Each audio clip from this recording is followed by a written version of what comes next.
Welcome back to Dark Souls 2. Let's go and speak to Rosebeth. She's made her way back from the Shaded Woods. Oh, there you are. I'm here in Majula thanks entirely to you. You even were kind enough to clothe me. Thank you so very much. She's wearing the brigand armour. The only thing I can offer is pyromancy. But if that might help you, come to me. It was a perilous trek across the mountains. I faced the most frightful things. The number of times I nearly died. She's got a very flippant attitude to death or danger. What to do is buy the flame quartz ring, because that will come in useful in a certain boss fight that we'll encounter soon. None of the other ones are really useful just now. The small orange burrs are definitely useful in this boss fight that I'm referring to. So maybe a couple of them. And if you're a pyromancer, you can buy the fire seeds from her to upgrade your pyromancy glove. Let's see how many deaths. This was probably last week, so 43 million. While you're here, buy some arrows from the blacksmith. Hello. Actually, go and, if you need iron arrows or heavy bolts, go and I'll give her the. Sorry, let me try and cover this. I'm always here. I wanted to give her the Archdrake armour because we're not going to use it. But yeah, go to Macduff to get the heavy arrows, the heavy bolts, or iron arrows, depending on what you're using, crossbow or bow, because you'll need them for Earthen Peak. And that's where we're going to go just now. I think she suits the Archdrake fur better than the brigand set. And I never put pants on her or trousers. So anyway, we're inside Earthen Peak, and as you can see, there's like a gear system that's drawing the poison up the way. I mean, that's what other use would it have? We're going to encounter quite a lot of these mannequins as we make our way through the peak. They're really straightforward, to be honest with you, apart from when they ambush you. So we've got this cauldron here again as well, and behind it you can't, I don't think you can, yeah, you can see him. There's a steel worker. So we're going to, well, we're not actually, but you can raise the cauldron, then bait him into coming towards you, and then if you're quick enough you can use a heavy bolt or an iron arrow to take out the cauldron, and it'll poison him.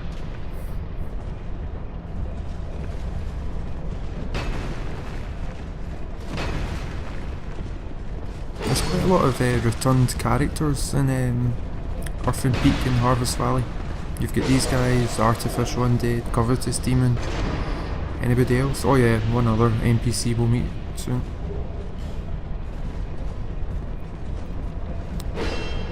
And we're going to encounter a new enemy. There he is away up there. We're not going to take one quite yet because there's two mannequin archers over to our right there, and you definitely want to take them out before you start crossing that path. And these invisible walls used to annoy me until I found out that it's actually there to help the player. It's to stop the player, how would you say it? Basically there to stop the enemy being able to snipe you from like crazy angles, I guess, or it's there for your benefit anyway. I'm probably not describing it very well, but yeah. So anyway, this guy over here that's coming towards us, this is a Grave Warden, and these guys have dark magic on the end of their spear, so they can get you through the shield, because our shield won't have dark defense or any high resistance to dark. So keep an eye on your health while you're taking them on. They have very little poise.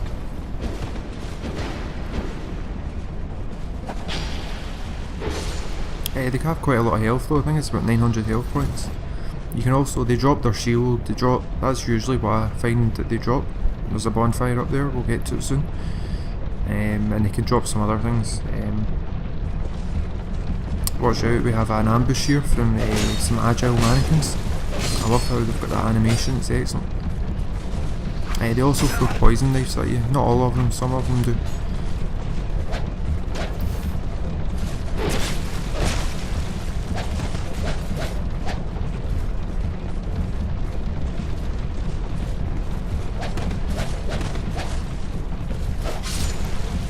That's another thing I like about the Claymore is its reach.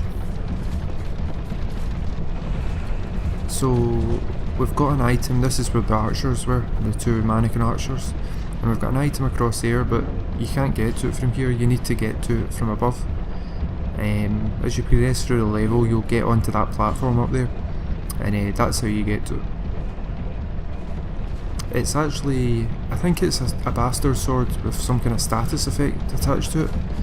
I'm trying to think. I remember in a couple of my playthroughs that the status effect has been different. Now I might be wrong about that, but that's my recollection of that weapon that's across there.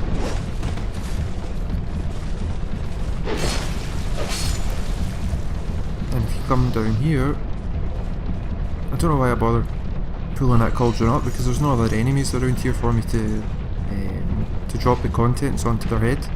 Alright, it's probably just to show you that you can do that. So if you come around here, there's a chest at the end of this corridor, or platform, and it's just a pike, nothing special.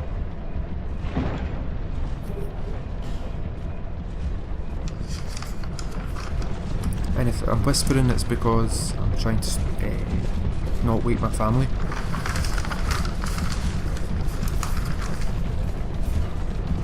So another mannequin, I don't know where this one goes, he wants to run off somewhere. And we come up to one of the most interesting parts of the game, and one that's not very intuitive. As you can see, somebody's very kindly left an orange soapstone sign, which is telling us to try a torch. You think, well, what are you going to use a torch on here? What happens is, as you progress forward up towards the windmill, you get a prompt asking if you've got a torch in your hand, asking you if you want to light the windmill on fire. And you want to do that because it's essential to do it for an event later on. So that's what we'll do, we'll set it on fire.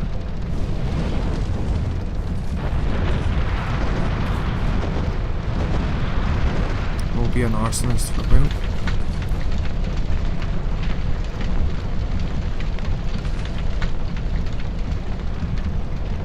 When I was a kid, I didn't realise, I was very young and I didn't understand that fire, that matches, even unlit matches, could still smoulder and cause fires, and I accidentally put them in, well, I didn't accidentally do it, I did it on purpose. I put the unlit matches into my sister's buggy and set it on fire.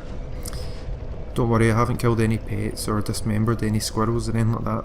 I don't think I'm sociopathic. Anyway, that just reminded me of it, and as you can see, setting the windmill on fire stops the gears, and that will have some significant repercussions as we progress through the level. If you come around here, we've got a mannequin who doesn't notice us, but I guess that makes sense since he has no head, or it has no head. I was just wanting to get its attention so I could use this trap. But yep, the mannequin evaded it. But we got a black fire. We got 3 black fire bombs. Oh no, we didn't actually. They're just off the dead person. And if you come over here, you get the mask that everyone's disappointed with because it doesn't look like it did in the pre-release gameplay footage. I'm using a mod here, so you can get that off the Dark Souls Nexus 2. Dark Souls Nexus 2? Dark Souls 2 Nexus. And you get some lore here. A fickle queen tore off the faces, blah blah blah.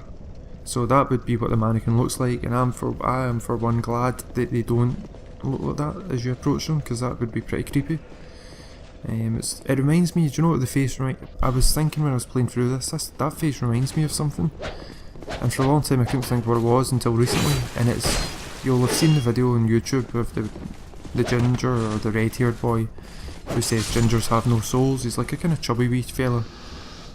That face, the face of the mannequin mask, reminds me of his face.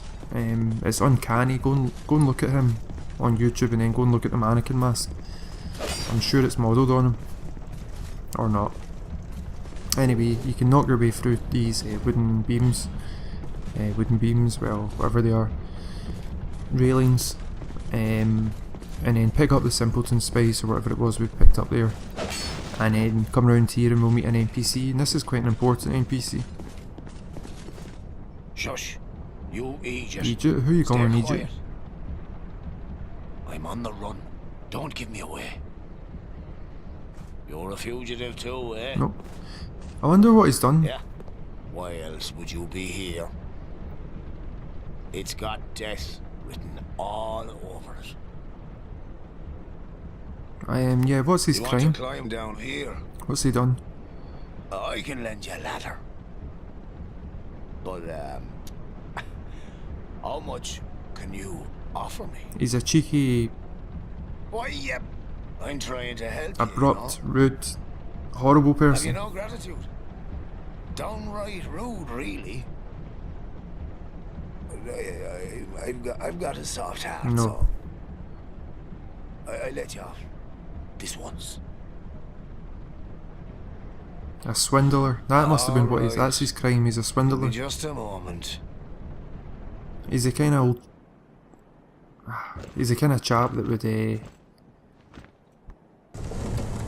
don't know what I was going to say there. What was I going to say? That's a con man. That's what he is. A wido. Go on ahead. I won't offer this deal twice. So this is Gilligan. Oh, what is it? What do you need now? Huh? You can learn the prostration gesture from him. He sells Have you heard? some items. Well, And we're going to get some there's this monster lady. right? advice about what's coming up. And the poison, well, does wonders for her body. You know, health and beauty and that sort of stuff. And I thought only human women were so petty. That creature, she was human once, you know? Yeah. In fact, she was wed to the prince of that nearby castle. But her husband? He had feelings for another. The princess was desperate and sought eternal beauty, hoping that it would restore the prince's affection. You see what I mean? So we get important lore from him there. For long, the princess's ire transformed her into a monster. Now, listen here. When do you think this all happened? And this is obviously important. Long ago, when this very land was called something else. Lordran? We say Drangleic now, but countless kingdoms have risen and fallen on this very spot. And this won't be the last. Oh no. That damned hag just can't let her old flame go. She's going to get us all burned. God almighty. I'm not going to die in this dump. God almighty. So we'll use the ladder now, and Oi! once you've exhausted his dialogue, he goes back to Medulla. Obviously that was a bit of an exposition dump there. I think it's self-explanatory. But the questions I have are what he's doing here, why he's hiding round the corner from like, the main kind of part of the building, how he knows all this. Anyway, we get good twinkling titanite there, which is useful because we haven't had much of that so far, or found much of it so far. We'll just progress through the level as normal now. A laddersmith Gilligan also sells some. He sells like the thief's armor set. Sells some interesting weapons. Claws. I think he's the only person you can get claws from. And also he sells. I think he sells bleeding serum. He sells some interesting items. Anyway, don't go back that way once you've pulled the platform up. You have to come up this way, otherwise it will land on top of you and squash you.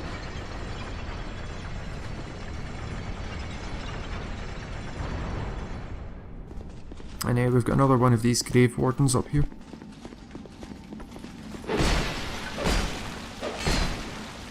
I was a wee bit too enthusiastic there and then paid the price for using up all my stamina. But they're really kind of straightforward enemies. Their shield, I think it's called the halfback shield. Something like that. It's quite a decent shield for one of the statuses, like dark or something. You've got mannequins, quite a lot of mannequins around here, and we've got a new enemy as well. We just seen the enemy a second ago. It's the Desert Sorceress. And they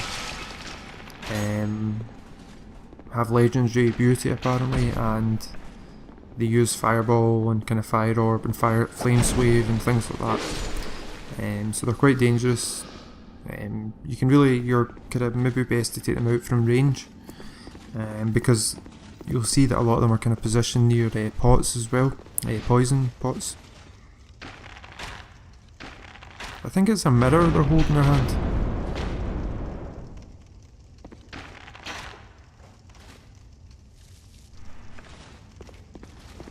We'll make the jump. You have to jump over to where she was. We will make it soon. And you can see I made a mistake because I hadn't brought enough arrows with me. I still had some crossbow bolts, so. And there's two desert sorceresses up here, and one of these grave wardens.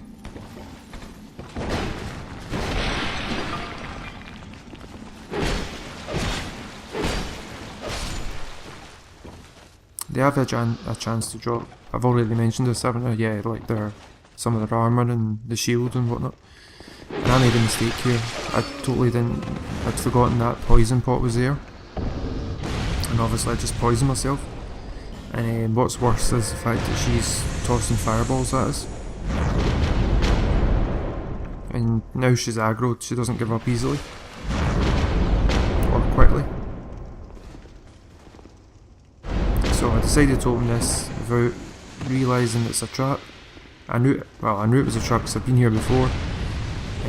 Anyway, we got the Pharaoh's Lockstone. And I was destroying this because I thought that might be a hidden path or a door behind there, but I suppose it couldn't be because we just come up the path that's behind you. Never mind. And yeah, watch out. Some of our pyromancies can get you through walls, just like the mounted overseers and our dark stuff. And she's casting flame swave here. Very dangerous pyromancy. I love the noise they make when they die. It sounds like they're terribly constipated in need of fibre.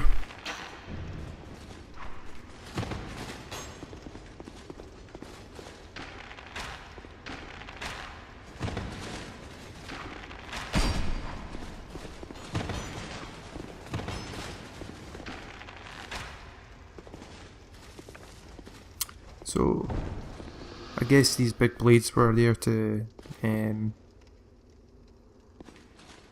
circulate the air and stop the poison from spreading everywhere.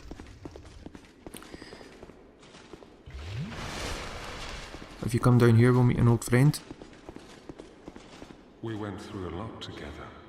Take this as a token of our friendship. So Pate gives us his armour, his weapon, and the Ring of Thorns. Don't be shy. And the Ring of Thorns is an interesting item. Similar to the old Sun Ring and Well, we meet again. There's treasure this way, but I have a bad feeling about it. I don't quite have the guts myself. I think that's an inside reference to Guts, which is apparently some kind of Japanese manga character. We meet. There's He's got an interesting system of morality, Pate, but we'll talk about that later. The Ring of Thorns, I'll talk about it in a minute actually. What we're going to look at here, we're going to look at Pate's weapon, Spear.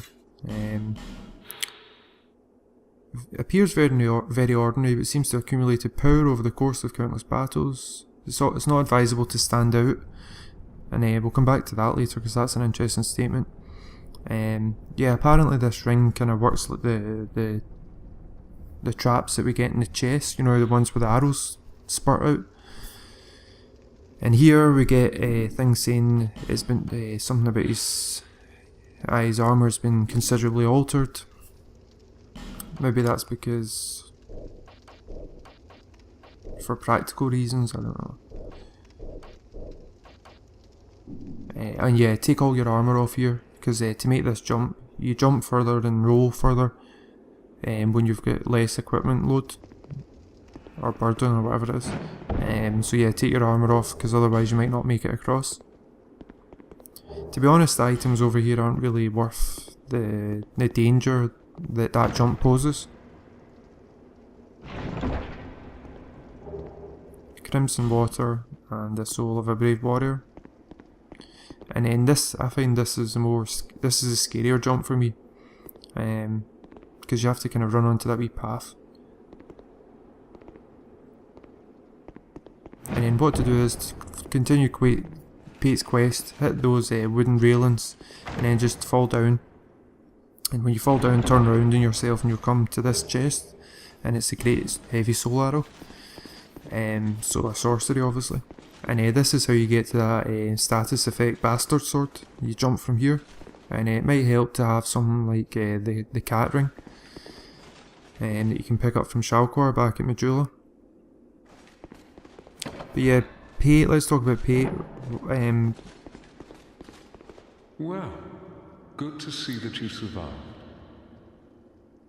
Perhaps you're more rugged than I thought. More rugged than he hoped, because he hoped you would die and then he could pick your carcass clear of all the booty. Since you went ahead, took the lead. But then he's got this strange sense of honour where he says, well, since you made it. I prefer a more cautious approach. And I think that It's is... hard to know who to even trust. I think he means cautious as in cautious about how he steals I've heard that a man is or out of thieves my from life. people. Maybe he used to just kill people or What outright misunderstanding could deceive have them. led to that? Now he kind of sweetens it with Poor bloke must the have promise of quite treasure, and imagination.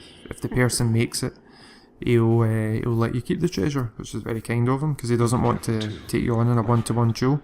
For trust. He's too conniving and sly for that. Dangerous thing. But we'll meet up with Pate later on.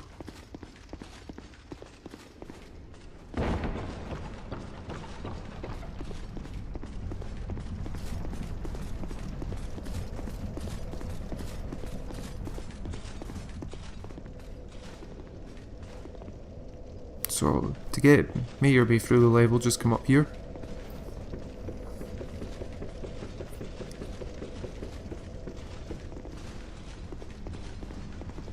And as you can see, there's the fog gate to the boss. And if you come back this way, this takes you to the area where the Grave Warden and the two Desert Sorceresses were, and you're on the other side of that big air vent type thing. And be careful when you run through here. I've fallen down the hole, just be careful.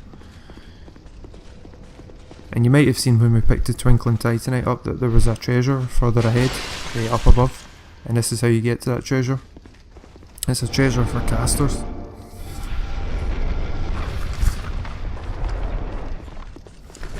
So the spell quartz rings, it increases your magic. It's not for casters, I'm talking rubbish. It increases your magic defense.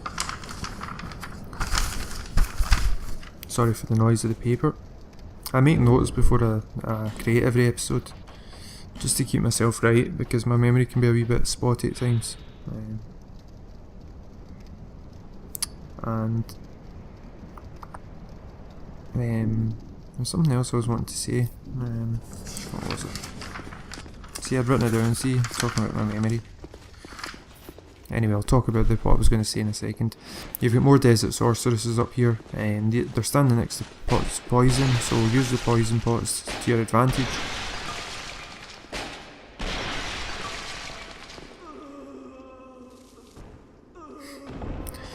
and it's so powerful in this game, poison, it really is.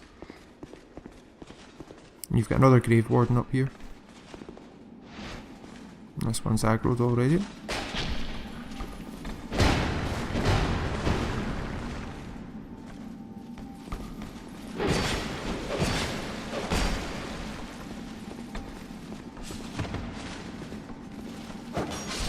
So we're going to see some lore regarding these guys, and it says that they're garden crypts or graves, if I remember correctly.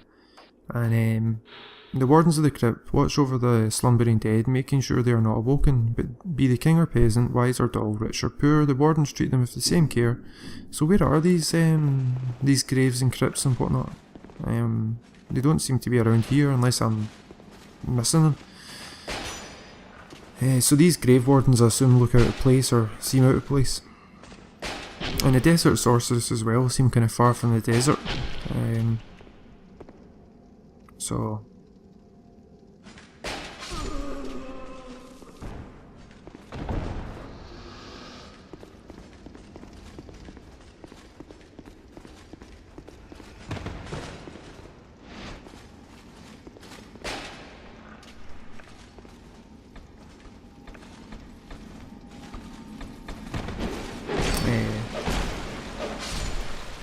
you can see that there's a summon sign over there.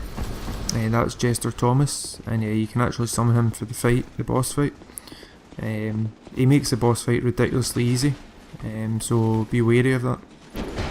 But if you're having trouble with the boss, you can summon him, and later on you can get his armor gear. His armor set. At this point, actually, my game disconnected from the internet or disconnected from the server. So I had to come back. Not all the way. Pick up poison stone here, and we use that later in a dagger, because daggers, like, you know, they've got the crazy critical modifier in this, and with the poison effect as well, it just makes them extremely overpowered. Put the stone ring, sorry, because there's a red phantom up here, and he's got no poise. This is an ugly fight. I really make a kind of a hash of this.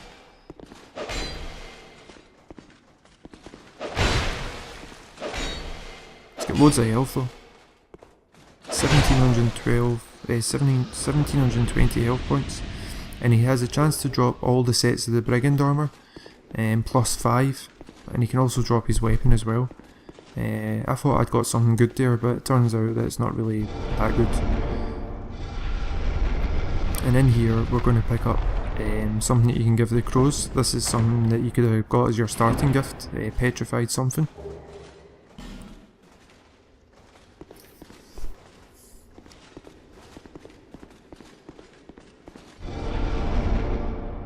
And in here there's a bonfire, so if you want to rest before the boss fight.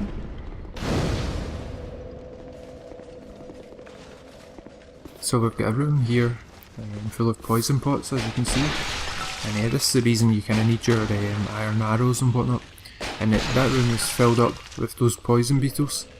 I'm not going to show you me taking them all out because it would be a waste of time.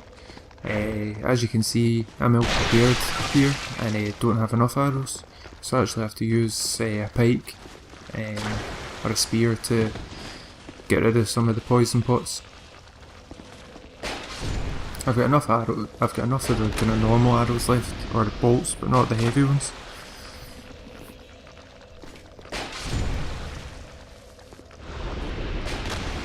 And inside this room as well, we've got this Pharaoh's Lockstone. Don't waste your time on it. It just fills up with Estus and allows you to heal up. Look at this very carefully. You can see that there's teeth. So you know what teeth means, and it looks different. The lock on the front looks different to the normal wooden chests.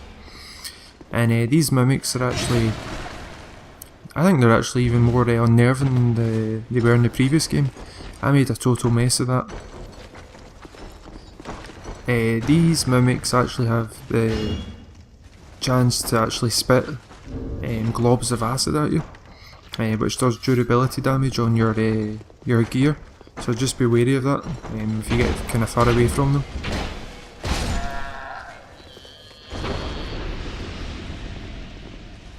And this one drops the work hook and dark gauntlets. And these dark gauntlets are actually a remnant from Dark Souls 1. No one knows the true identity of these men who freely manipulated dark. They also had the art of life drain, so clearly they're talking about dark wraiths from New Londo. Anyway, we're going to go straight into the boss fight.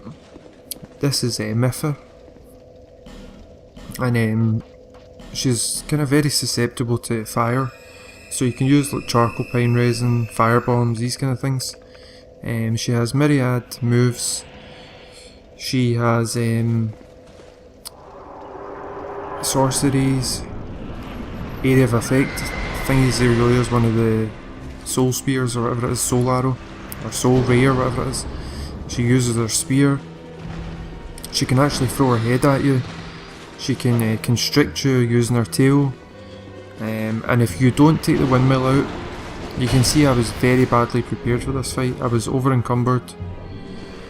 I was fat rolling. I just didn't do very well in this fight, and I know how to fight her because I've fought her before and defeated her many times. But for some reason I was just not at the races in this fight, really. If you don't take the windmill out, she can heal because this room is full of poison. Now, it might be useful to use the poison bite ring here if you feel that you're always going to be walking around the edges, because the edges still contain some poison. Be careful when you stand behind her as well, she can do a tail swipe. Let me see what else about it now. Soul Ray, head throw, that's one of the more interesting ones. If you get far away from her, she can throw her head at you and it blows up, and it's actually covers quite an area, covers quite a large area. The best way to deal with her is to roll through her attacks and to evade her attacks. You can see once you do that she's very susceptible to counter attacks. When she goes in that small pool of poison around the edges, it actually heals her, or it can heal her. There's the tail, and I looked like I was kind of far away from there, but the hitboxes in this game are kind of chunky.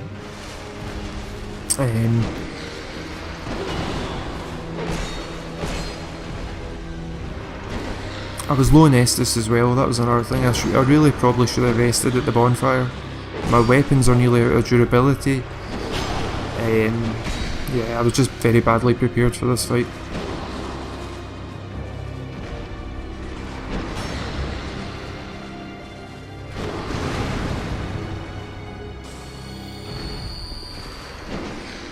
It reminds me of Medusa from Greek, the Greek myths. And she has this grab attack, and yeah, that was my fault. Absolutely my fault. Just for a number of reasons. So in the second fight, I thought I would try dark resin this time just to see how well it worked. And I love that sound effect, that's excellent.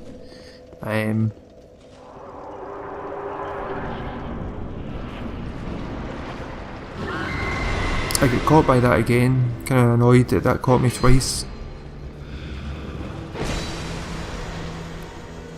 So I think the dark resin's doing okay. I mean, I know I'm only still doing 266 against her, but yeah, it seems to be okay.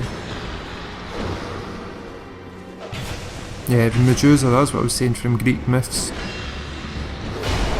And that was just me being stupid and too enthusiastic and losing all my stamina and not managing the fight well. And I was lucky there, I got some iframes there and rolled out the way. I like the music's kind of got an eerie theme to go along with the fight. So this is the queen who was worried about her looks. Poisoned herself for the sake of vanity in a desperate and fruitless attempt to win back the affections of her husband, the king. and it caused her to become this abomination.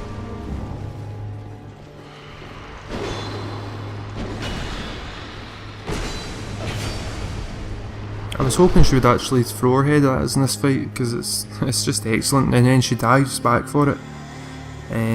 I wonder if she pulled her own head off because she was so disgusted with the way she looked. Or something. Oh, she did throw her head at us, I totally forgot that happened. As you can see, it has a wide area of effect.